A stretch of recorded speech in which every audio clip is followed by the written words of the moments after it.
நண்பர்கள் அனைவருக்கும் வணக்கம்.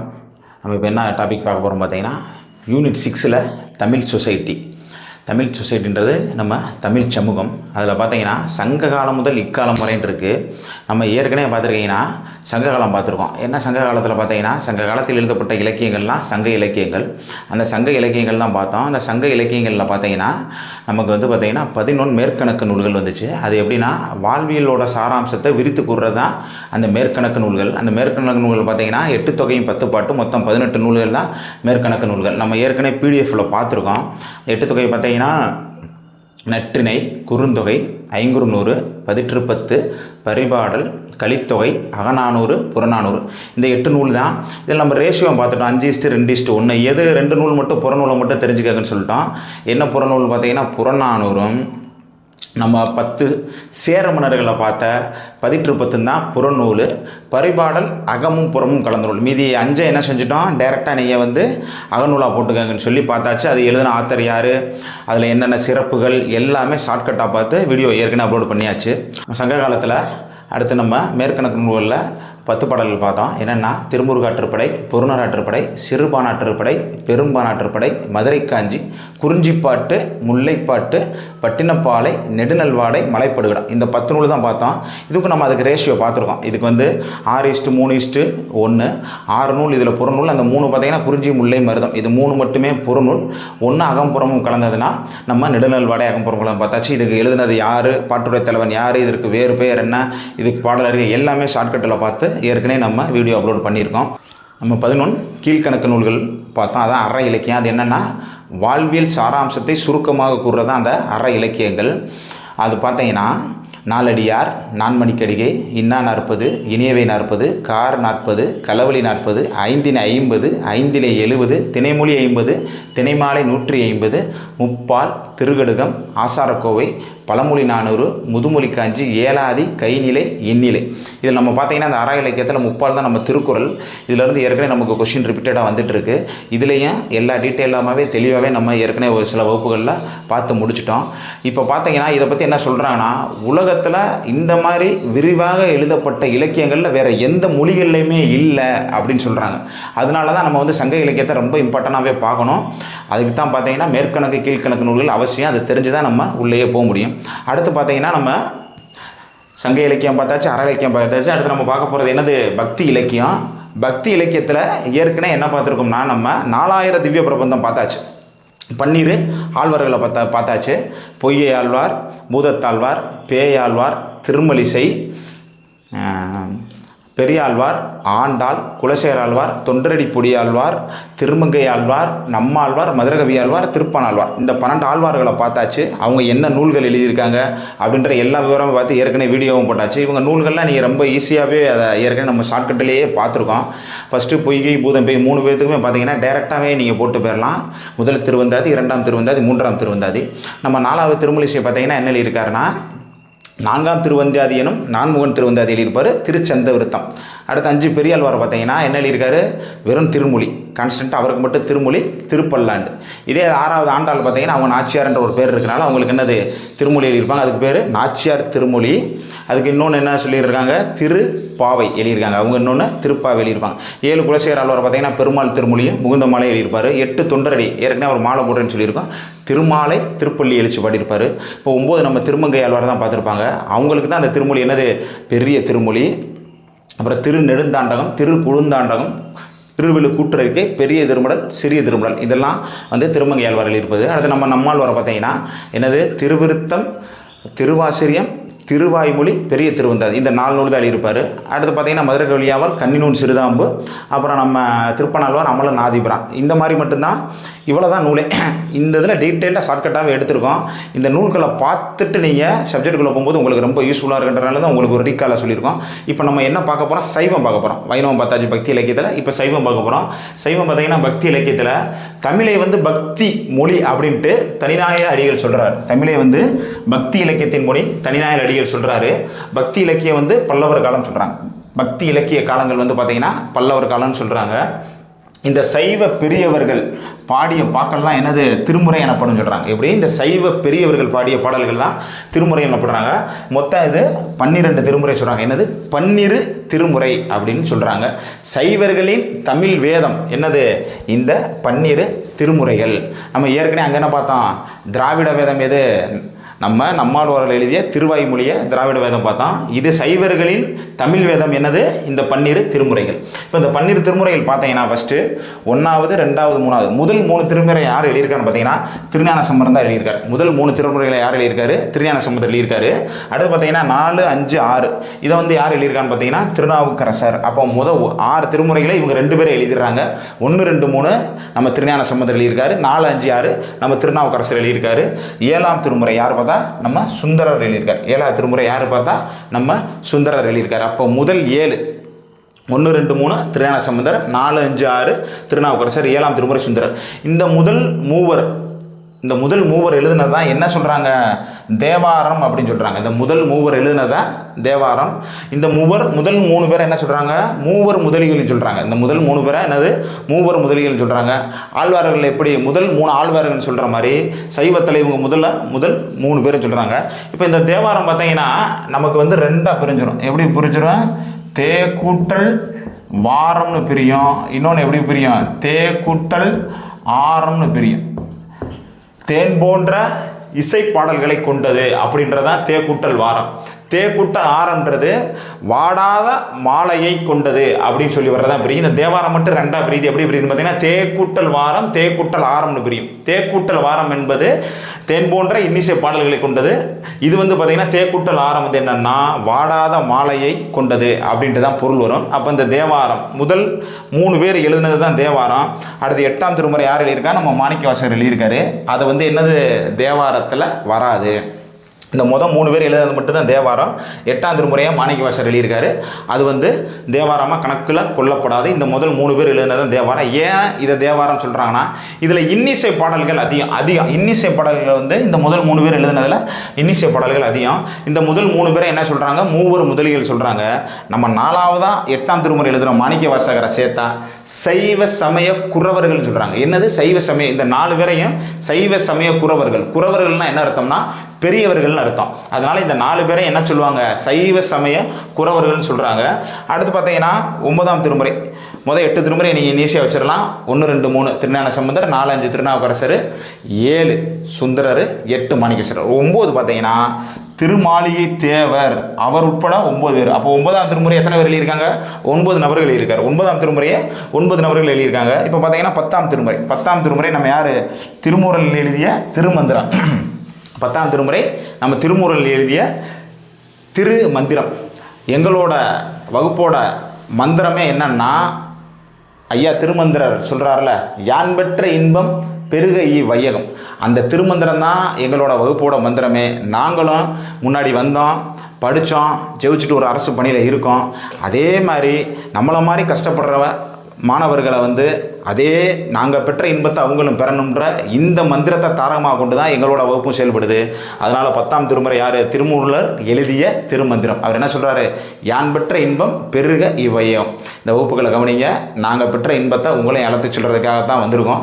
நீங்கள் தொடர்ச்சியாக அந்த வகுப்பை பாருங்கள். இதில் தொடர்ச்சியாக தேர்வுகள் இது தொடர்பாக கொடுத்துக்கிட்டே இருப்போம். நீங்கள் இந்த வகுப்பை கவனிச்சுட்டே வந்துகிட்டே இருங்க.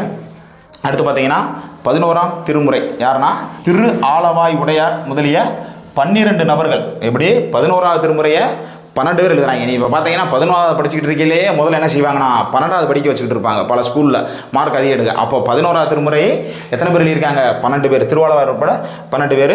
இப்போ 12ஆம் திருமுறை பார்த்தீங்கன்னா சேக்கிலார் எழுதிய பெரிய புராணம். 12ஆவது திருமுறை பார்த்தீங்கன்னா நம்ம சேக்கிலார் எழுதிய பெரிய புராணம். இப்போ கேட்பாங்க, இந்த 12 திருமுறையை மொத்தம் எத்தனை பேர் எழுதியிருக்காங்க, இந்த 12 திருமுறையை மொத்தம் எத்தனை பேர் எழுதியிருக்காங்க, நீங்கள் தாராளமாக பார்த்துடலாம். பார்த்தீங்கன்னா 8 திருமுறையை சேர்த்து 4 பேர். முதல் 8 திருமுறையை 4 பேர் எழுதியிருக்காங்க. அப்போ இந்த 9ஆவது திருமுறை சேர்த்து பார்த்தீங்கன்னா 9 பேர் எழுதியிருக்கனால 13. இவர் ஒன்று பார்த்தீங்கன்னா 14. இவங்க எத்தனை பேர் எழுதியிருக்காங்க, 12 பேர். அப்போ 26 சேக்கிலார் இருக்குன்னா மொத்தம் 12 திருமுறையில் எத்தனை பேர் எழுதியிருக்காங்க, 27 பேர் எழுதியிருக்காங்க. 12 திருமுறையில் மொத்தம் 27 பேர் எழுதியிருக்காங்க. இப்போ ஒவ்வொன்றா அந்த முதல் திருமுறை திருஞான சம்பந்தர், திருநாவுக்கரசர், சுந்தரர், மாணிக்கவாசகர்ன்றதை ஒவ்வொரு ஆளாக தனியாக பார்ப்போம். 12 திருமுறையில் 1வது திருமுறை, 2வது திருமுறை, 3வது திருமுறை, இந்த 3 எழுதினவர் திருஞான சம்பந்தர். அவரை பற்றி தான் பார்க்க போகிறோம். அவரோட இயற்பெயர் பார்த்தீங்கன்னா ஆளுடை பிள்ளை. இயற்பெயர் ஆளுடை பிள்ளை. ஏன் பிள்ளைன்னு அப்படின்னு பார்த்தீங்கன்னா, இவர் வந்து 3 வயசில் வரைக்கும் அந்த குழந்தை பேசாமல் இருந்திருக்காங்க. இவர் அந்த தெப்ப குளத்தில் இருந்தப்ப நம்ம உமையம்மையே ஞானப்பால் கொடுத்த பிறகு இவர் 3 வயசுலேயே பாடல் பாடியிருக்கார். 3 வயசுலேயே ஒரு குழந்தை பாடல் பாடுமா? உமையன்னைட்ட ஞானப்பாலை பெற்று 3 வயசுலேயே பாடியிருக்காரு. அந்த பாடல் தான் என்னென்னு பார்த்தீங்கன்னா, முதல் பாடல் தோடுடைய செவியானே அப்படின்ற முதல் பாடலை இவர் படிச்சிருக்காரு. அதனால் இவரோட இயற்பெயர் ஆளுடை பிள்ளை. இவருக்கு வேறு பார்த்தீங்கன்னா பரசமய கோளாரி மற்றும் காளி வல்லல், இந்த 2 பேர் தான் இவருக்கு வேறு பேர். இவங்க பெற்றோரை பாருங்க. இவர் பெற்றோர் சிவபாத இருதயர் பகவதி அம்மையார். இவரோட பெற்றோர் யாரு? சிவபாத இருதயர் பகவதி அம்மையார். அவர் அந்த உமை அம்மாவை கும்பிட்டனால அவங்க அம்மா பேர் பகவதி அம்மையான்னு வச்சுக்கோங்க. சிவனை கும்பிட்றனால இவங்க அப்பா பேர் சிவபாத இருதயர் அப்படின்ட்டு கூட நீங்கள் வச்சுக்கோங்க. பிறந்த ஊர் பார்த்தீங்கன்னா சீர்காழி. பிறந்த ஊர் பேர் என்னது? சீர்காழி. சீர்காழி எங்கே இருக்குன்னா நம்ம மயிலாடுதுறை மாவட்டம். இப்போ பார்த்தீங்கன்னா நம்மளுக்கு 38வது மாவட்டமாக பிரிச்சிருக்காங்களா. நாகப்பட்டினத்துலேருந்து 2020 மயிலாடுதுறை 38வது மாவட்டமாக பிரிச்சிருக்காங்க. நம்ம இதுக்கு ஏற்கனவே ஒரு ஷார்ட்கட் போட்டிருக்கோம். தென்னகத்தின் ராணி செம்ம அழகுன்னு போட்டிருப்போம். அதில் பார்த்தீங்கன்னா அந்த மாவட்டம் பிரிஞ்சதெல்லாம் இருக்கும். அப்போ மயிலாடுதுறை மாவட்டத்தில் உள்ள சீர்காழியில் தான் இவர் பிறந்திருக்காரு. இந்த சீர்காழிக்கு இவரோட பிறந்த ஊருக்கு வேறு பேர்கள் என்னென்னு பார்த்தீங்கன்னா தோணிபுரம், பிரம்மபுரம், வேணுபுரம் இப்படின்று வேறு பேர்கள் இருக்கான். தோணிபுரம், பிரம்மபுரம், வேணுபுரம்னு இப்படி வேறு பேர்கள் இருக்கான். இவர் அங்கே சீர்காழியிலிருந்து இறைவனை வேண்டிட்டு வாழ்ந்துட்டு இருக்காரு. நான் ஏற்கனவே என்ன சொல்லியிருக்கோம்னா, நாலடியாரனை நூல்களில் பார்த்தீங்கன்னா நம்ம ஏற்கனவே சொல்லியிருப்போம். பல வெஸ்ட் பெங்கால் நிறையா ஊரில் இருந்த சமணர்கள் வந்து மதுரையில் இருக்கிற மன்னர்கள் அவர்களுக்கு ஆதரவு தெரிவித்தனால மதுரையை சுற்றி எல்லா சமணர்கள் வந்து குடியேறி நிறைய விழாக்கள் நிகழ்வுகளை நடத்திக்கிட்டே இருந்தாங்க. அதற்கு மன்னர்கள் ஆதரவு அதிகமாகவும் இருந்துச்சு அப்படின்றதும் தகவல் தெரிஞ்சுது. நம்ம நாலடியாரிலே தெளிவாகவே சொல்லியிருப்போம். பஞ்சத்தினால இங்கே வந்தவங்க இங்கே மதுரையிலே ஃபுல்லாக சமணத்தை ஃபுல்லாக பரப்பிட்டாங்க. அந்த டயத்தில் நம்ம மதுரையை ஆண்ட மன்னர் கூன்பாண்டியன் இருக்காரு. மதுரையை அப்போ கூன்பாண்டியன்ற மன்னன் ஆண்டுட்டு இருந்தார். அவருக்கு ஒரு வெப்பு நோய் இருந்துச்சு. அப்போ அந்த நோயை போக்க அவருடைய மனைவி யாருன்னா மங்கையர்க்கரசியார். அந்த 63 நாயன்மாரில் இந்த மங்கையர்க்கரசியாரும் ஒருத்தர் வருவாங்க. இந்த மங்கையர்க்கரசியாரும் அவங்களோட அமைச்சர் யாருன்னா குலச்சிறையார்னு ஒருத்தர் இருக்கார். யார்? அமைச்சர் குலச்சிறையார். இந்த மங்கையர்க்கரசியும் குலச்சிறையாரும் சேர்ந்து என்ன செய்கிறாங்கன்னா, திருஞான சம்பந்தரை நீங்கள் மதுரைக்கு வாங்க, மதுரைக்கு வந்து மன்னர் சமணத்தை பின்பற்றிட்டு இருக்காரு, அவருக்கு ஒரு நோய் இருக்குது, அதை வந்து போக்குங்க அப்படின்னு சொன்னோன்னே இவங்க வேண்டுதல் கிணங்கள் தான் எங்கே திருஞான சம்பந்தர் சீர்காழியிலேருந்தே மதுரைக்கு வராரு. மதுரைக்கு வந்து இவர் என்ன செய்கிறாருன்னா, கூன்பாண்டியன் சமணர்களோட பிரச்சனை. இப்போ சமணர்கள் வந்து இந்த மன்னர் கூட இருக்காங்க. அப்போ இந்த சமணர்கள் அவர்களை விட மாட்டாங்க. உடனே 2 போட்டி வைக்கிறாங்க. என்னது? புனல்வாதம், அனல்வாதம். நீங்கள் பார்த்தீங்கன்னா இவங்களுக்கு வந்து என்னென்னா புனல்வாதம், அனல்வாதம் அப்படின்ட்டு 2 போட்டி நடக்குது. இந்த போட்டியில் புனல்னா என்னது? நீர், அந்த தண்ணி. நம்ம வாடிப்பட்டி போகிறவங்கள திரு ஏடகநாதர்னு ஒரு கோயில் இருக்குது மதுரையில். அந்த திரு ஏடகநாதரில் அங்கே இருக்கிற வைகை ஆற்றில் அந்த ஏடை தூக்கி தண்ணிக்குள்ளே போடணும். போட்டுட்டு இவங்க பாடல் படிக்கணும். பாடல் படிக்க அந்த ஏடு என்னென்னா தண்ணியோடு போகாமல் அந்த நீரை எதிர்த்து ஏறி போகணும் அப்படின்னு சொல்லி தான் அந்த போட்டி. அதுதான் என்னது? புனல்வாதம். அந்த புனல்வாதத்தில் தான் என்ன பாட்டு பாடுறாரு? வாழ்க அந்தனர் வாழ்க ஆணினம்ன்ற பாட்டை பாடுறாரு. என்னது? வாழ்க அந்தனர் வாழ்க ஆணினம்னு பாட்டை பாடுறாரு. அந்த திரு ஏடகநாதர் அந்த வாடிப்பட்டி மதுரை வாடிப்பட்டியில் இருக்க வைகை ஆற்றில் அந்த ஏடை தூக்கி போடுறாரு உழைச்சூடிய. அது நீரை எதிர்த்து கரை ஏறுது. எப்படி? வாழ்க அந்தனர் வாழ்கான பாடல் பாடுறோன்னே.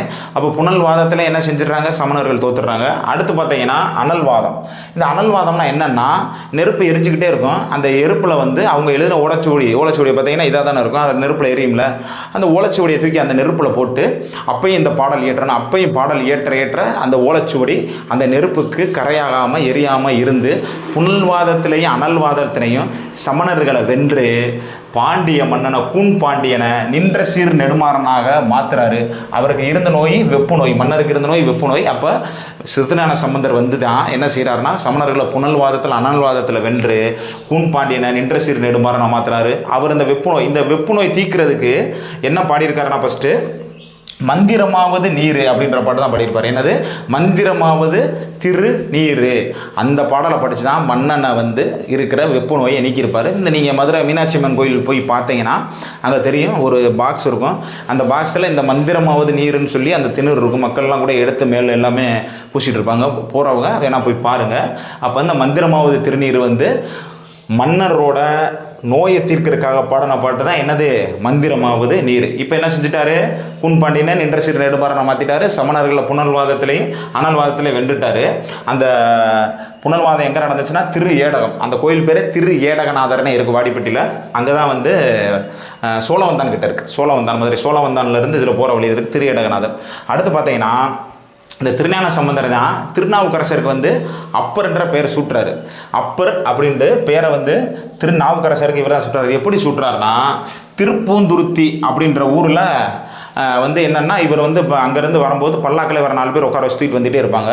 இந்த திருப்பூந்துருத்தி அப்படின்ற ஊர் வரும்போது என்ன செஞ்சிருவாருன்னா, அங்கே இருக்கிற அப்பருக்கு தகவல் தெரிஞ்சிடும். இந்த சைவ சமய பெரியவரில் இவர் முதல் ஆள் இவர் வர்றாரு, இவரை போய் நம்ம சந்திப்போம்னு சொல்லிட்டு இவர் ஒரு சாதாரண ஆளாக போய் திருநாவுக்கரசர் போய் அப்பர் கூட இருக்கிறார். யார், திருஞான சம்பந்தர் கூட இருக்கார். இருந்துட்டு இவரோட பல்லாக்கை வந்து தூக்கில ஒருத்தர் விலகையில் என்ன செய்கிறாரு, திருநாவுக்கரசர் வந்து திருஞான சம்பந்தரோட பல்லாக்கை இவரை சேர்ந்து தூக்கிக்கிட்டே வராரு. தூக்கிட்டு நடந்து வந்துக்கிட்டு இருக்கும்போது திருஞான சம்பந்தர் அந்த வண்டிக்குள்ளே பல்லாக்குள்ளே இருந்தே கேட்குறாரு. இந்த மாதிரி இந்த திருப்பூந்துருத்தி வர்றப்ப சொல்கிறாரு, இங்கே ஒரு திருநாவுக்கரசர்னு ஒரு பெரிய சைவர் ஒருத்தர் இருக்கார், நம்ம அவரையும் அந்த பெரியவரையும் இங்கே வேணால் பார்த்துட்டு போகலாமா அப்படின்னு சொல்லி கேட்குறாரு. அப்போ வண்டியை இறக்குங்கன்னு சொல்லி வண்டியை இறக்கணுன்னே திருநாவுக்கரசர் சொல்கிறாரு, ஏன் நீங்கள் தேடி வந்தாலும் நானாகவே இருக்கக்கூடாதா அப்படின்னு சொல்லி நான் தான் அந்த திருநாவுக்கரசன்னு திருஞான சம்பந்தத்தை அறிமுகப்படுத்துகிறாரு. உடனே திருஞான சம்பந்தர் என்ன சொல்கிறாரு, அப்பரே நீங்கள் ஏன் வந்து இந்த திருப்பூந்துருத்தி நீங்கள் இதை தூக்கிட்டு வர்றீங்க இந்த பல்லாக்க அப்படின்னு சொல்லி அப்பரே அப்படின்னு திருஞான சம்பந்தர் அழைச்சனால திருநாவுக்கரசர் என்ன பேர் வந்துருச்சு, அப்போ தான் அப்பருன்னு பேர். அப்போ அப்பருன்னு என்ன பேரை கொடுத்தவர் திருஞான சம்பந்தர். யாருக்கு, திருநாவுக்கரசருக்கு கொடுத்துருக்காரு.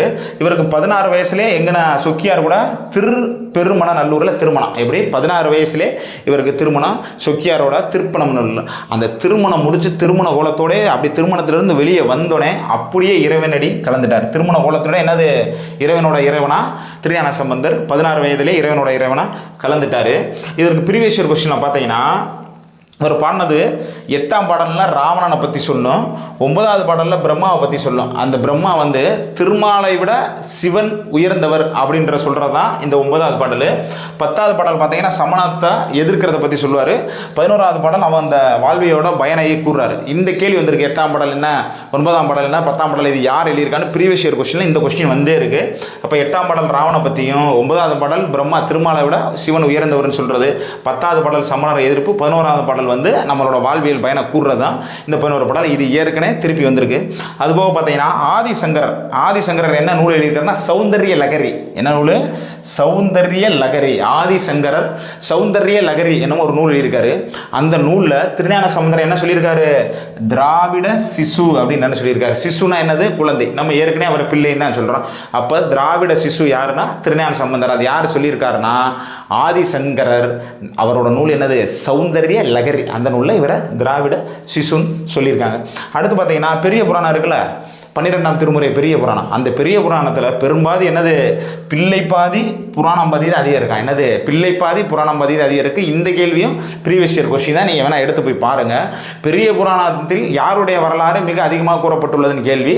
அப்போ பெரிய புராணத்தில் என்னது, பிள்ளைப்பாதி புராணம் பாதி. பிள்ளைனா யார், திருஞான சம்பந்தர். அப்போ இவரோட வரலாறு தான் அதிகமாக அதில் கூறப்பட்டிருக்கனால பெரிய புராணத்தில் இவரோட திருஞான சம்பந்தர் வரலாறு அதிகம் கூறப்பட்டுள்ளது. அதனால தான் பிள்ளை பாதி புராணம் பாதி. பெரிய புராணத்தில் பாதி தான் இருக்குது. அப்போ பெரிய புராணத்தில் பிள்ளை பாதி புராணம் பாதி. ப்ரீவியஸ் இயர் கொஸ்டின் நோட் பண்ணிக்கங்க. இந்த தோடுடைய செவியான என்ற பாட்டு அவர் பால் குடித்த போது பாடியது.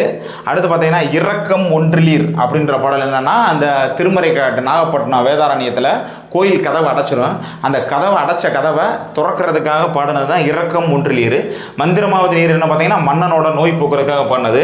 புனல்வாதத்தை தான் பாடினது என்னது, வாழ்க அந்தனர் வாழ்க ஆணினம் அப்படின்னு பாடியிருக்காரு. இன்னொன்று என்ன சொல்லியிருக்காருன்னு பார்த்தீங்கன்னா 7 கோள்களை பற்றி பாடியிருக்காரு. நல்லவர்க்கில்லை நாளும் கோளும், நாளும் கோளும் நம்ம என்ன செய்யும் அப்படின்னே சொல்லியிருக்காரு.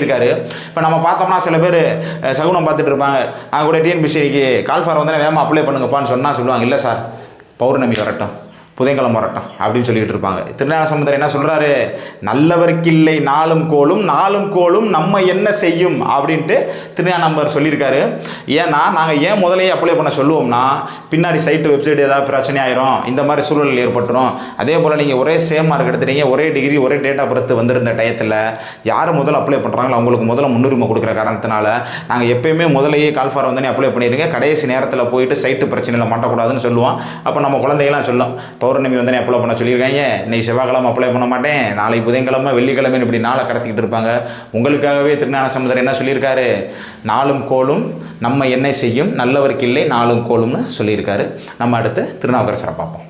நம்ம அடுத்து பார்க்க போகிறோம் பார்த்தீங்கன்னா திருநாவுக்கரசர். இவர் திருமுறையில் பார்த்தீங்கன்னா 4ஆம் திருமுறை, 5ஆம் திருமுறை, 6ஆம் திருமுறை, இந்த 3 திருமுறை எழுதினவர் யாருன்னா நம்ம திருநாவுக்கரசர். இவரோட இயற்பெயர் என்னது, மருள் நீக்கியார். இயற்பெயர் என்னது, மருள் நீக்கியார். மருள் நீக்கியார் நீங்கள் சொன்னீங்கன்னா நோய்கள் முதல் கொண்ட அனைத்தையும் நீக்குவார்னு கூட வச்சுக்கோங்க. அப்போ இயற்பெயர் என்னது, மருள் நீக்கியார். இவருக்கு வேறு பேர் பார்த்தீங்கன்னா வாயீசர். வேறு பேர் என்னதுன்னா வாயீசர். அப்பர்னு நம்ம ஏற்கனவே சொல்லிட்டோம். திருஞான சம்பந்தர் தான் இவருக்கு அப்பர்னு பேர் வச்சார். ஆளுடைய அரசு, இறைவனுக்கு அடிமையாக தொண்டு செஞ்சனால இவருக்கு ஆளுடைய அரசன் பேர். தாண்டக வேந்தர். என்னது, தாண்டக வேந்தர். திரு நெடுந்தாண்டகம், திரு குறுந்தடகம், தாண்டகம் படியதுனால இவருக்கு பேர் என்னது, தாண்டக வேந்தர். இப்போ சைவத்தில் தாண்டகம் பண்ணதவர் திருநாவுக்கரசர். அப்போ வைணவத்தில் தாண்டகம் பண்ண யாருன்னா திருமங்கை ஆழ்வார். அவங்களும் என்னது, திரு நெடுந்தாண்டகம், திரு குறுந்தாண்டகம், திருமங்கை ஆழ்வார் அப்படி இருக்காங்க. இங்கே திருநாவுக்கரசர் தாண்டவேந்தர்னா திரு நெடுந்தாண்டகம் குறுந்தாண்டகம் நம்ம திருநாவுக்கரசர் படியிருக்காரு. அதனால தான் அவருக்கு தாண்டக வேந்தர் சொல்கிறாங்க. தர்மசேனர் அப்படின்னா இவர் சமண மதத்தில் முதல்ல சிறந்து விளங்கினால இவர் என்ன சொல்லியிருக்காங்க, தர்மசேனர்னு சொல்லியிருக்காங்க. பெற்றோர் பார்த்தீங்கன்னா புகழனார் மாதினியார். இவங்க பெற்றோர் யார், புகழனார் மாதினியார். திருநாவுக்கரசனால இவங்களுக்கு புகழ் கிடச்சிருச்சு, மரியாதையும் கிடச்சிருச்சுன்னு வச்சுக்கோங்க. அப்போ புகழனார் மாதனியார் ஷார்ட்கட்டு. இவங்களோட தமக்கை திலகவதியார். இவங்களோட தங்கை யார், திலகவதியார். இவங்கனால தான் இவர் எங்கே இருப்பார், சமண மதத்திலேருந்து சைவ மதத்துக்கே மாறுவார். இவங்களோட ஊர் என்னன்னு பார்த்தீங்கன்னா திருவாமூர். இவரோட ஊர் என்னன்னா திருவாமூர். இவருக்கு இறைவன் என்ன நோய் கொடுத்துருக்காருன்னா சூளை நோய் கொடுத்துருக்காரு. இவர் சூளை நோயினால் பாதிக்கப்பட்டு இருந்துருக்கிறார். இந்த கேள்வி வந்திருக்கு ப்ரீவியஸ் வேர்டில். திருநாவுக்கரசருக்கு என்ன நோய், சூளை நோய். நீங்கள் பாட்டுக்கு வெப்பு நோய் போட்டக்கூடாது. வெப்பு நோய் யாருக்குன்னா பாண்டிய மன்னன் கூன் பாண்டியனுக்கு தான் என்ன நோய், வெப்பு நோய். திருநாவுக்கரசருக்கு என்ன நோய்னா சூளை நோய். இந்த சூளை நோய் இவருக்கு பாதிக்கப்பட்டு இருந்தப்ப இவங்க தங்கை திலகவதியார் தான் என்ன செய்கிறாங்கன்னா இவரை திருநீர் கொடுத்து சமண மதத்திலிருந்து சைவ மதத்திற்கு மாற்றினார். இந்த வீரநேட்டேஸ்வரம் கோயிலில் கூட்டிகிட்டு போய் இவருக்கு இருந்த சூளை நோய்க்கு திருநீரை கொடுத்து இறைவனிட்ட வேண்டி இந்த சூளை நோயை நீக்கி கொடுங்கன்னு திலகவதியார் சொன்ன பிறகு தான் இவருக்கு என்னது, சூளை நோய் நீக்குது. அப்போ தான் இவர் என்ன செய்கிறாரு, சமண மதத்திலிருந்து சைவ மதத்துக்கே மாறுறாரு. இவர் சமண மதத்தை ரொம்ப ஹெவியாக பின்பற்றிட்டே வர்றாரு. சமணத்தில் ரொம்ப ஆழ்ந்திருந்தார். அப்போ பழைய மன்னர்கள்லாம் பார்த்தீங்கன்னா சமண மதத்தில் ரொம்ப ஈடுபாடோடு இருந்தாங்க. அப்போ இருந்தவர் தான் யாருன்னா முதலாம் மகேந்திரவர்ம பல்லவன். நாங்கள் ஏற்கனவே என்ன சொல்கிறோம், பக்தி இலக்கியம் பல்லவர் காலம் சொல்லிட்டோம். அப்போ முதலாம் மகேந்திரவர்ம பல்லவன் இவர் தான் என்ன செய்கிறாரு, மன்னனாக இருக்கார். இவர்கிட்ட தான் இவர் சமணத்தில் சிறந்து விளங்குறாரு. அப்போ இவர் என்ன செய்கிறாரு, சமணத்திலேருந்து இப்போ ஒரு சைவத்துக்கு மாறின பிறகு இவரை மிரட்டுறதுக்கு, எதுக்கு நீ மாறினே சைவத்தில் வரக்கூடாது சமணத்துக்கு வான்னு சொல்லிட்டு ஒரு பெரும் படையவே அனுப்புகிறாங்க. பெரும் படையவே மன்னர் அனுப்புகிறப்ப இவர் பாடுறார் என்னது, நாமார்குடியெல்லாம் நமனை அஞ்சோம் இன்பமே என்னாலும் துன்பம் இல்லைன்னு அவங்க படை அனுப்பும்போது இவர் அந்த பாட்டை பாடுறாரு. அந்த படையெல்லாம் இவரை ஒன்றும் பண்ண முடியல. அதிலிருந்து சிவபெருமன் இவரை காப்பாற்றிடுறாரு. அடுத்து பார்த்தீங்கன்னா இவரை கொண்டு போய் பிடிச்சிட்டு போய் ஒரு சுண்ணாம்பு அறையில் கொண்டு போய் நீட்டு அறையில் உள்ள அடைச்சி வச்சுறாங்க. கதைன்னு எரியுது. அப்போ தான் என்ன படிக்கிறாரு, மாசில் வீணையும் மாலை மதியும் வீசின தென்றல் வீங்கின வேணியும் சொல்லி அந்த பாடலையும் படித்து அந்த இதில் இவருக்கு சுண்ணாம்பு, நீற்று சுண்ணாம்பு அந்த கொதிக்கிறது ரொம்ப இது இருக்கிறது எல்லாமே சிவபெருமானார்னால இந்த பாடல் படித்தோடனே அப்படியே அமர்ந்து எப்பயும் போல இருக்கிற மாதிரி இருந்துட்டு வந்துடுறாரு. அப்புறம் என்ன செய்கிறாரு, இவருக்கு நஞ்சு கொடுக்குறாங்க, யானையை விட்டு ஏவுறாங்க, கல்லை கட்டி தூக்கி இவரை கடலை எல்லாத்தையுமே மீறி அனைத்தையும் மீறி இவர் மேலே வந்துடுறாரு.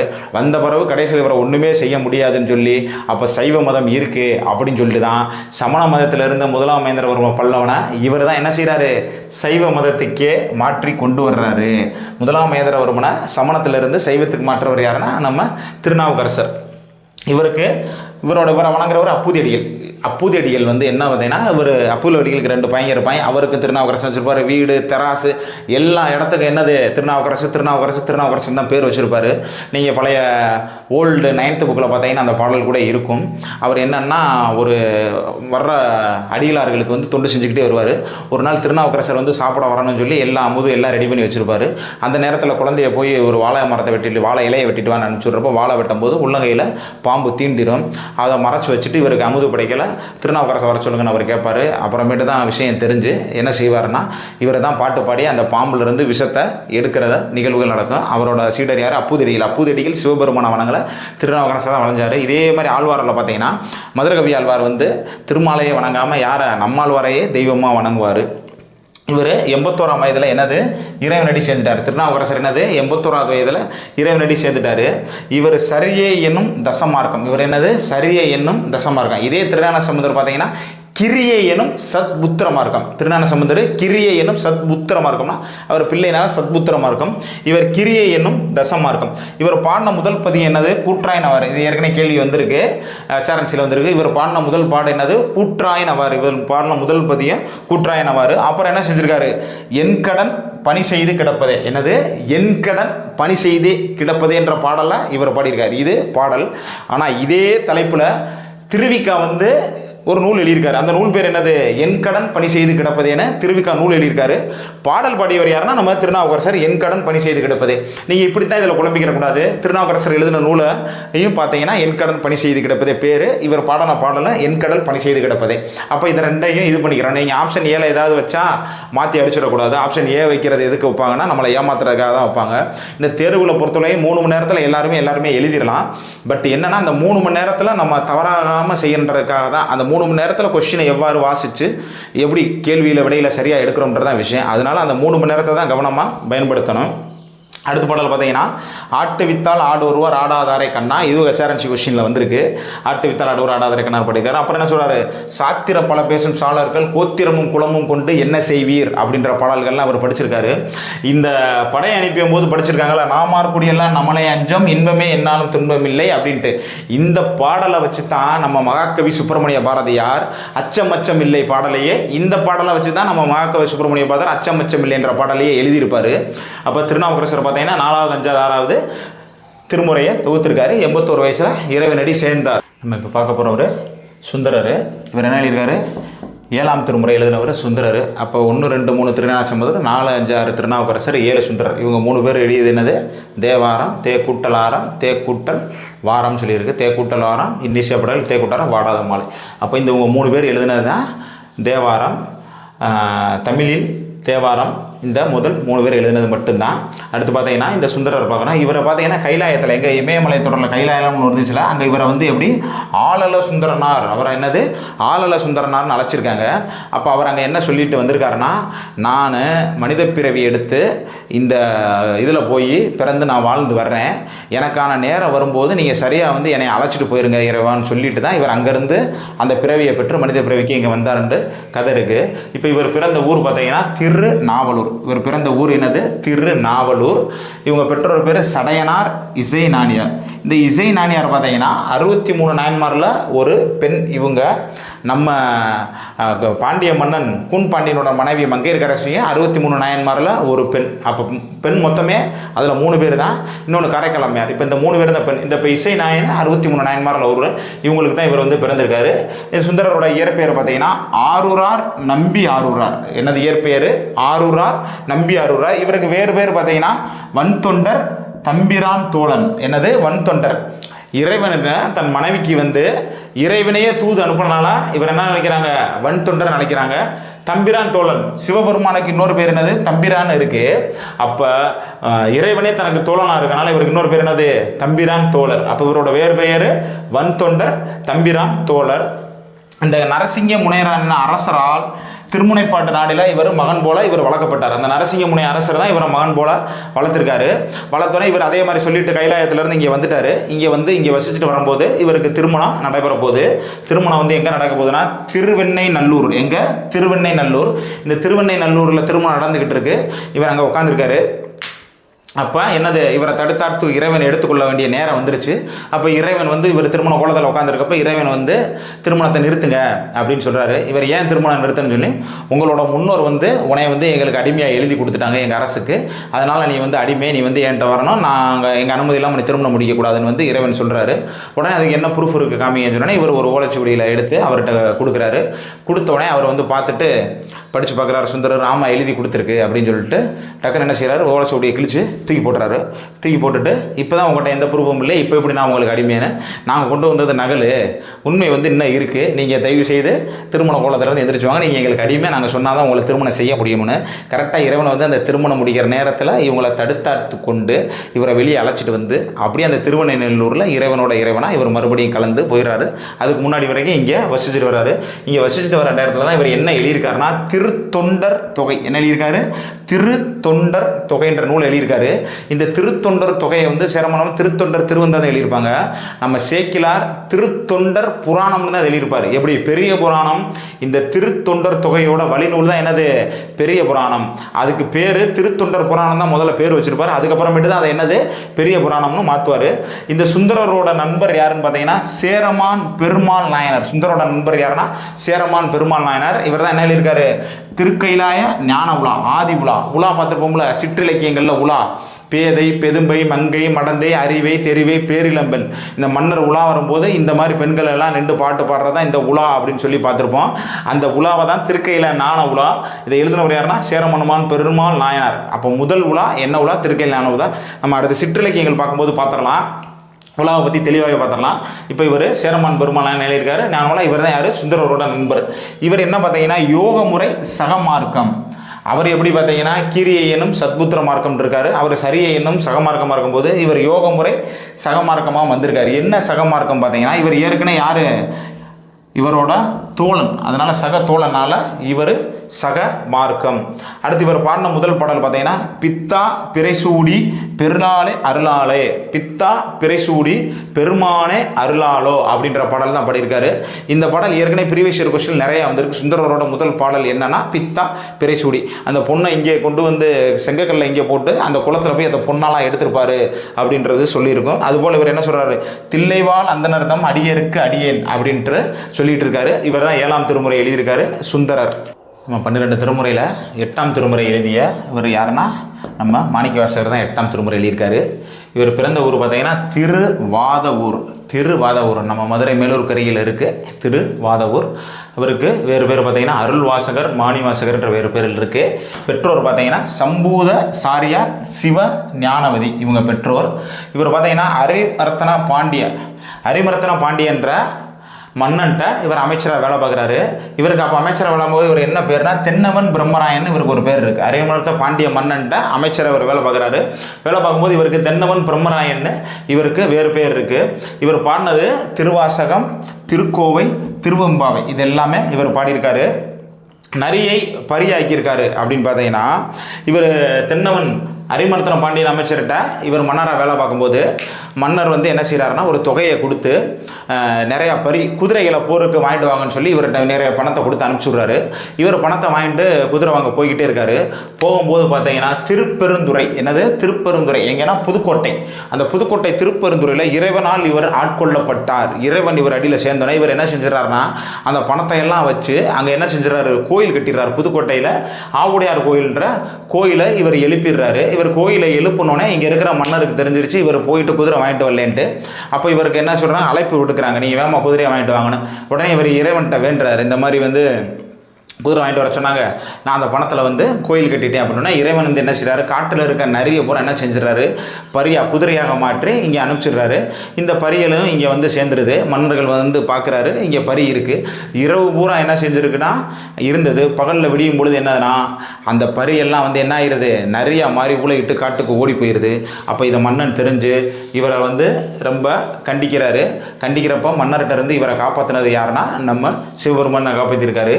அப்புறம் பார்த்தீங்கன்னா வந்தி என்னும் கிழவிக்கு இவருக்காக தான் அந்த வந்தி என்னும் கிழவி பிட்டுக்காக இறைவன் மண் சுமந்தார்னு பார்த்தீங்கன்னா அந்த வெள்ளம் வரும் டயத்தில் ஒவ்வொரு வீட்டில் இருந்து ஒரு நபர் வந்து ஊரில் வேலை செய்யணும் அப்படின்னு சொல்லியிருப்பாங்க. அந்த கிழவிக்கு வேலை செய்ய ஆள் இருக்க மாட்டாங்க. அப்போ இறைவனே வந்து அந்த கிழவிக்கு பிட்டு வந்து சாப்பிட்டுட்டு புட்டு சாப்பிட்டுட்டு வந்து இவங்களுக்காக வேலை செய்வார். வேலை செய்யாமல் இறைவன் அங்கே படுத்து தூங்குறதை பார்த்துட்டு அந்த பணியாளர் வந்து என்ன செய்வாங்கன்னா அரசவை போர் வீரர்கள் வந்து என்ன செய்வாங்கன்னா அவர் என்ன வேலை பார்க்க முடியுங்கன்னு முதல்ல ஓங்கி அடிச்சிருவாங்க. அந்த அடிச்சடி பார்த்தா உலகம் பூரா அடிச்சதாகவும் சொல்லி பிட்டுக்கு மண் சுமந்த லீலை, இந்த நிறைய பரிவாகினது, இது எல்லாமே மதுரையில் இந்த நிகழ்வுகள் வந்து தொடர்ச்சியாக நடைபெற்றுக்கிட்டே இருக்கும். அடுத்து பார்த்தீங்கன்னா இவர் என்ன சொல்லி பாடல்கள் பார்த்தீங்கன்னா சிவபுராணம் பாடியிருப்பார். நமச்சிவாயம் வாழ்க நாதம்தாள் வாழ்க அப்படின்னு சிவபெருமானோட தொடக்கம்.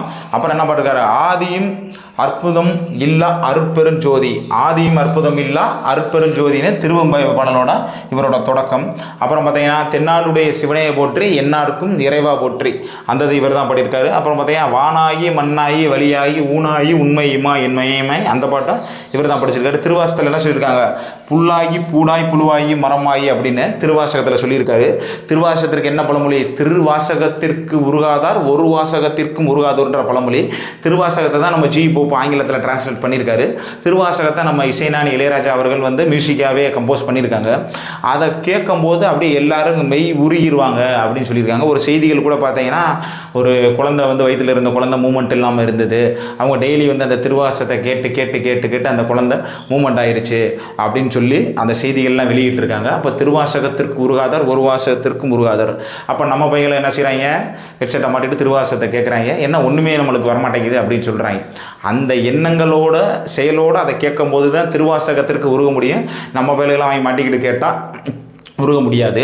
அதனால் அந்த கடவுளோட நெறியில் எண்ணி உருக முடியும் தான்ட்டு அதில் வந்து சொல்கிறாங்க.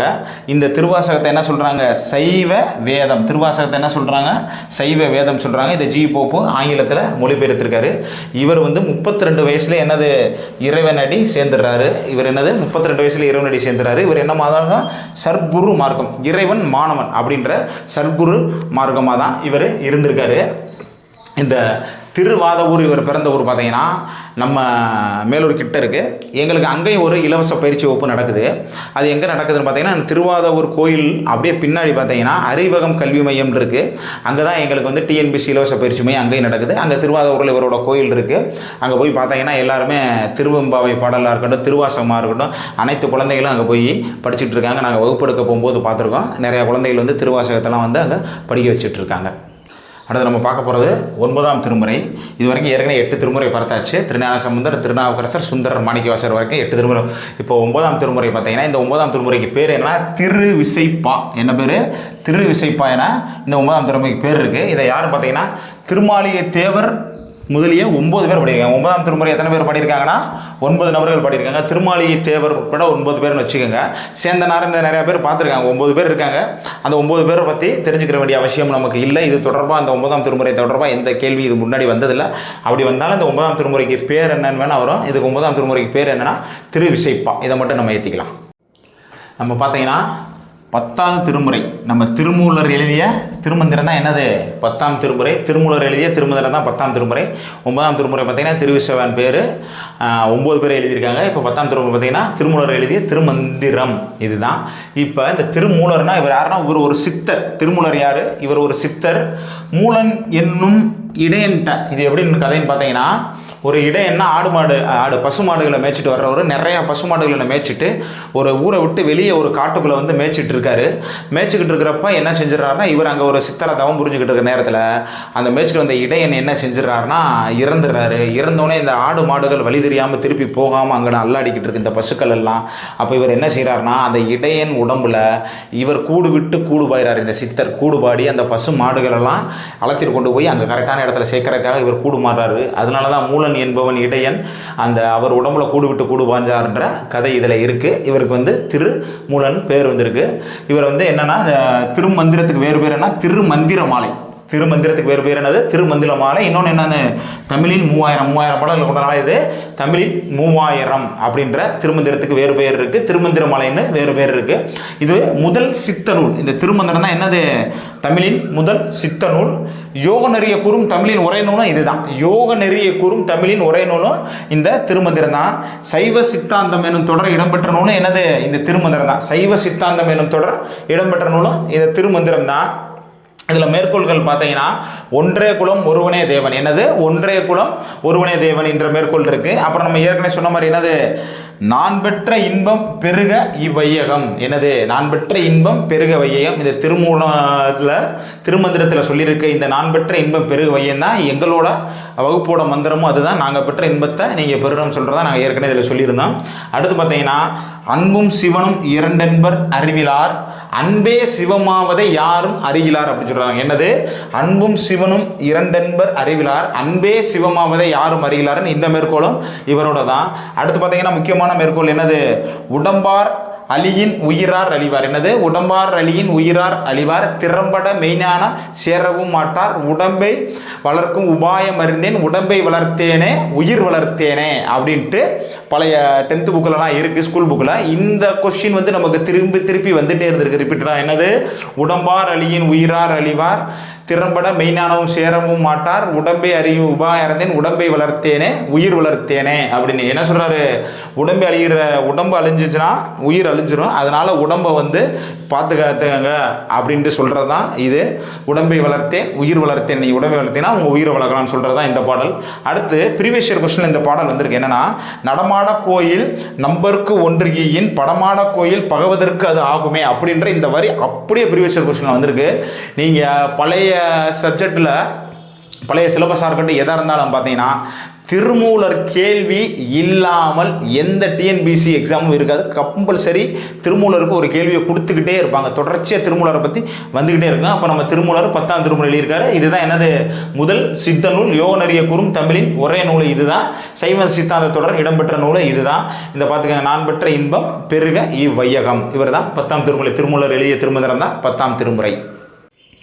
அடுத்து நம்ம பார்க்க போகிறது 11ஆம் திருமுறை. இதற்கு பேர் என்னன்னா பிரபந்த மாலை. 9ஆம் திருமுறைக்கு எப்படி திருவிசைப்பான் பேர் இருக்கோ அதே இது 11ஆம் திருமுறைக்கு என்ன பேர்? பிரபந்த மாலை என்ற பேர் இதுக்குண்டு. இதை யார் எழுதியிருக்காங்கன்னா 12 பேர் எழுதியிருக்காங்க. 11ஆம் திருமுறை எத்தனை பேர் எழுதியிருக்காங்க? 12ஆம் திருமுறை.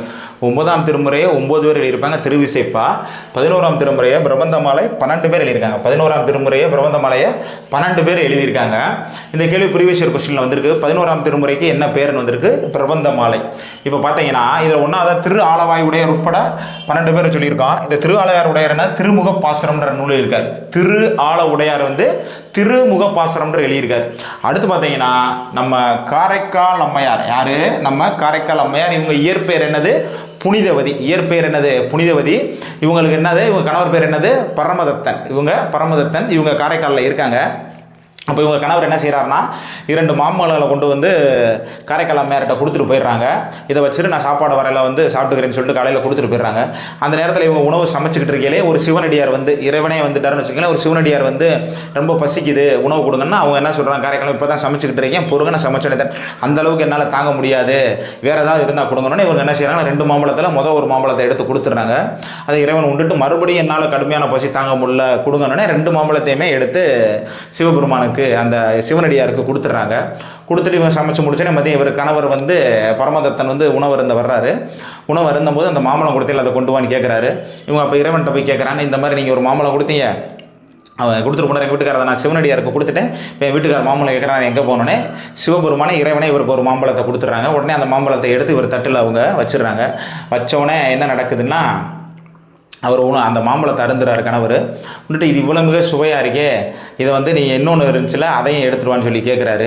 அப்போ இவங்க திருப்பி போய் இறைவன்கிட்ட கேட்குறாங்க, இந்த மாதிரி வந்து முதல்ல நான் ஒரு மாம்பழம் கொடுத்த சிவனடியாருக்கு கொடுத்துட்டேன், அடுத்து நான் உங்கள்கிட்ட கேட்டு நீங்கள் கொடுத்தது தான் அவர்கிட்ட கொடுத்தேன், சிவருக்கு இப்போ இன்னொரு மாம்பழம் என்கிட்ட கேட்குறாரு அப்படின்னு சொன்னோன்னே இவங்க வந்து என்னென்னா கணவர்கிட்ட சொல்கிறாங்க, இந்த மாதிரி நான் வந்து 2 மாம்பழம் கொடுத்துருந்தீங்க, அதை சிவனடியார்கிட்ட கொடுத்துட்டேன், மாம்பழம் இல்லாதனால் நான் இறைவன்கிட்ட கேட்டேன், இறைவன் தான் அந்த மாம்பழத்தை கொடுத்தாரு, அதனால தான் வச்சேன், வேறு மாம்பழம் இல்லைன்னு சொல்லி இவங்க சொல்கிறாங்க. அது எப்படி இறைவன் கொடுப்பாரு, வேணா இன்னொன்று கேளு அப்படின்னு சொல்லி கேட்டு இவர் அப்போ இவங்க இறைவன்கிட்ட கேட்குறாங்க, நீங்கள் கொடுத்தேன்னு சொல்கிறத அவர் நம்ப மாட்டேங்கிறாரு, நீங்கள் இன்னொரு மாம்பழம் கொடுத்தா தான் என்னை அவர் நம்புவார் அப்படின்னு சொல்லி இறைவன்கிட்ட மனம் உருகி வேண்டப்போ இறைவன் வந்து இன்னொரு மாம்பழம் கொடுக்குறாரு. இன்னொரு மாம்பழம் கொடுத்தேனே அவர் கணவர் பார்த்துட்டு என்ன செஞ்சிடறாங்கன்னா காரைக்கால் அம்மையாரை விட்டுட்டு போய் இவங்க வந்து இறைவன்கிட்டே நேரடியாக பேசுகிறாங்களே அப்படின்னு சொல்லிட்டு காரைக்கால் அம்மையாரை விட்டுட்டு போய் வேறு திருமணம் முடிச்சுட்டு வந்து காரைக்கால் அம்மையார் காலில் விழுந்தே ஆசீர்வாதம் வாங்குறாங்க. இவங்களுக்கு வந்து இந்த மாதிரி இறைவனோட இதில் இருந்தனால இப்படி நடந்தனால இவங்க என்னென்னா எனக்கு மனித வடிவமே வேணாம், எனக்கு பேய் வடிவம் கொடுங்க அப்படின்னு சொல்லி திருவலங்காட்டு, இந்த இருக்கப்படி இவங்க எழுதின நூல் பேர் திருவலங்காட்டு மூத்த திருப்பதியம். இந்த திருவலங்காட்டில் காலால் நடாமல் தலையாலேயே நடந்து போயிருக்காங்க. எப்படி தலையிலாகவே இவங்க நடந்து போயிருந்திருக்காங்க. அப்போ வந்து ஒரு தடவை வந்து திருவிலங்காட்டுக்கு திருஞான சம்பந்தர் வருவார். திருஞான சம்பந்தர் வந்து இறங்கு போங்கன்னு சொல்கிறப்ப இதில் வந்து காரைக்கால் அம்மையார் தலையாகவே நடந்து போயிருக்காங்க, இதில் வந்து என் காலெல்லாம் நான் வைக்கக்கூடாதுன்னு அஞ்சு அந்த ஊரில் வெளியே நின்றே பார்த்துட்டு போயிருக்காங்கன்ற செய்திகள் இருக்குது. இப்போ நம்ம காரைக்கால் அம்மையார் புனிதவதி பார்த்தீங்கன்னா இந்த 11ஆம் திருமுறையில் 4 நூல் எழுதியிருக்காங்க. அது என்னது? அற்புத திருவந்தாதி, இரட்டை மணி மாலை, திருவிலங்காட்டு மூத்த திருப்பதி 1, 2வது பதி 1, 2ம் இந்த இப்படி 4 நூல் இவங்க எழுதியிருக்காங்க. அந்தாதி மாலை எனும் 2 சிற்றிலக்கிய வகையை தொடங்கி வச்சதே யாருன்னா காரைக்கால் அம்மையார் தான். எப்படி? அந்தாதி மாலை எனும் 2 சிற்றிலக்கிய வகை. அந்த அந்தாதி தான் என்னது? அற்புத திருவந்தாதி, மாலை, இரட்டை மணி மாலை, இந்த மாலை எனும் சிற்றிலக்கிய வகையை தொடங்கியதே நம்ம காரைக்கால் அம்மையார் தான். அடுத்து பார்த்தீங்கன்னா 3 கல்லடார், தேவல்ல, நக்கீரர், 4வதாக நக்கீரர் இதில் வந்து 10 நூல் எழுதியிருக்காரு. இதில் என்னென்னா திருமுருகாற்றுப்படை ஒரு நூல். என்ன நூல்? திருமுருகாற்றுப்படை. நமக்கு திருமுருகாற்றுப்படை எங்கே இருக்குது? சங்க இலக்கியத்தில் 10 பாட்டில் கடவுள் வாழ்த்தாக்காரே திருமுருகாற்றுப்படை இருக்குது. சங்க இலக்கியத்திலையும் பக்தி இலக்கியத்திலையும் ரெண்டுலேயும் இருக்கிற ஒரே நூல் என்னது? திருமுருகாற்றுப்படை தான். இந்த 12 திருமுறையிலையும் சங்க இலக்கியத்திலையும் இடம்பெற்ற ஒரே நூல் என்னென்னா திருமுருகாற்றுப்படை. அங்கேயும் இருக்குது, இங்கேயும் இருக்குது. இந்த நக்கீரர் படை நூலில் திருமுருகாற்றுப்படை இங்கேயும் இருக்குது, போற்றி கல்வியன்பாய் இருக்குது. அதுக்கப்புறம் பார்த்தீங்கன்னா கபிலர் இதில் பாட்டு படிச்சிருக்காரு, பரணர் பாடியிருக்காரு, ஆதிரா பாடியிருக்காரு, இளம்பெருமனை பாடியிருக்காரு, ஐஏடியில் பாடியிருக்காரு. இவங்களை பற்றின கொஸ்டின்கள் வந்ததில்லை. ஆனால் 10வதா சேரமான் பெருமாள் நாயனர் இருக்காருல, சுந்தரவரர் பென்று, இவர் பொன்வண்ண அந்தாதி அப்படின்ற ஒரு நூல் இதில் படிச்சிருக்காரு. அப்புறம் என்னது? உலா, திருக்கையில் நான் உலா. உலா என்ன சிற்றிலக்கிய தொடங்கினவர் யார்? சேரமான் பெருமாள் நாயனார். இவர் பாடினது பொன்வண்ண அந்தாதி, உலா. இந்த 2 நூலும் எங்கே இருக்குன்னா நம்ம 11ஆம் திருமுறையில் இருக்குது. அப்புறம் பட்டினத்தார் பாடியிருக்காரு, ஒருபா ஒருவது பாடியிருக்காரு. அடுத்து யார் பார்த்தீங்கன்னா நம்ம நம்பியாண்டார் நம்பி. இந்த நம்பியாண்டார் நம்பி தான் இந்த 11 திருமுறையுமே தொகுத்தவர். இந்த நம்பியாண்டார் நம்பி அவர் பாடினது என்னது? திருத்தொண்டர் திருவந்தாதி. நம்ம ஏற்கனவே பார்த்துருக்கோம். என்னது? திருத்தொண்டர் தொகைன்னு சுந்தரர் எழுதினார். அதை பார்த்து எழுதினவர் தான் திருத்தொண்டர் திருவந்தாதி. இந்த நம்பியாண்டார் நம்பி எழுதினா திருத்தொண்டர் திருவந்தாதி. இதை தான் திருத்தொண்டர் புராணம்னு யார் எழுதுறா? சேக்கிலார் எழுதி அதை தான் என்னது? பெரிய புராணமாக மாற்றுறாங்க. இப்போ 11ஆம் திருமுறைக்கு பேர் என்னது? பிரபந்த மாலை. காரைக்கால் அம்மையாரோட பேர் என்னது? இயற்பெயர் புனிதவதி. இப்போ இந்த 63 நாயன்மார்கள் இதில் இருக்காங்க. எத்தனை? 63 நாயன்மார்கள். இந்த 63 நாயன்மாரில் 3 பேர் தான் பெண்ணு. அதில் ஒருத்தவங்க யார்? காரைக்கால் அம்மையார். யார்? காரைக்கால் அம்மையார். இன்னொருத்தவங்க யார்? என்ன? சுந்தரோட தாய் இசைநாணியார். இன்னொரு மன்னரோட மனைவி யார்? மங்கையர்கர், கூன்பாண்டியன் மனைவி மங்கையர்கர். இவங்க 3 பேர் மட்டும் தான் பெண்ணு. இந்த 63 நாயன்மாரில் 3 பேர் பெண்ணு. நீங்கள் வேணால் பார்த்தீங்கன்னா மற்ற எல்லாத்துக்கும் அந்த கோயிலெல்லாம் பார்த்தீங்கன்னா எல்லாத்துக்கும் வெள்ளை உடை அணிஞ்சிருப்பாங்க. இவங்க 3 பேருக்கு மட்டும் என்னென்னா கலர் உடை அணிஞ்சிருப்பாங்க. இந்த 63 பேரில் நிற்கிறாங்கன்னா 62 பேர் நின்ற கோலத்தில் இருக்க ஒரே ஒரு ஆள் மட்டும் யாருன்னா அமர்ந்த கோலத்தில் இருக்காங்கன்னா இந்த காரைக்கால் அம்மையார் மட்டும் உட்கார்ந்த நிலையில் இருப்பாங்க. நீங்கள் வேணால் கோயிலில் போய் பாருங்கள். 63 நாயன்மாரில் 62 பேர் நின்ற நிலை. அதில் 3 பெண்களுக்கு மட்டும் கலரில் ட்ரெஸ் போட்டு மாட்டி இருப்பாங்க. அதில் உட்கார்ந்து அமர்ந்த நிலையில் ஒரே ஒரு ஆள்னா இந்த காரைக்கால் அம்மையார். இறைவனுக்கே அம்மையினால் இவங்களை வந்து அவங்கள காரைக்கால் அம்மையாரை வந்து அங்கே அமர்ந்த நிலையில் இருப்பாங்க. நீங்கள் கோயிலில் போகும்போது நீங்கள் பார்த்துக்கலாம். முன்னாடி பார்த்தோம்னா 11 திருமுறைகளோட நம்பியாண்டார் நம்பி தொகுத்து முடிச்சுடுவார். அவர் தொகுத்து முடித்த பிறகு தான் இந்த 12ஆம் திருமுறையான பெரிய புராணத்தையே சேர்க்குறாங்க. இந்த 12ஆம் திருமுறை என்னது? பெரிய புராணம் எழுதினவர் சேக்கிலார். எப்படி பார்த்தீங்கன்னா 63 நாயன்மார்களும் 9 தொகையடியார்களும் சேர்த்து இந்த 72 சிவனடியார்களின் புராணத்தை பாடுறதான் என்னது? பெரிய புராணம். எப்படி சொல்கிறாங்க?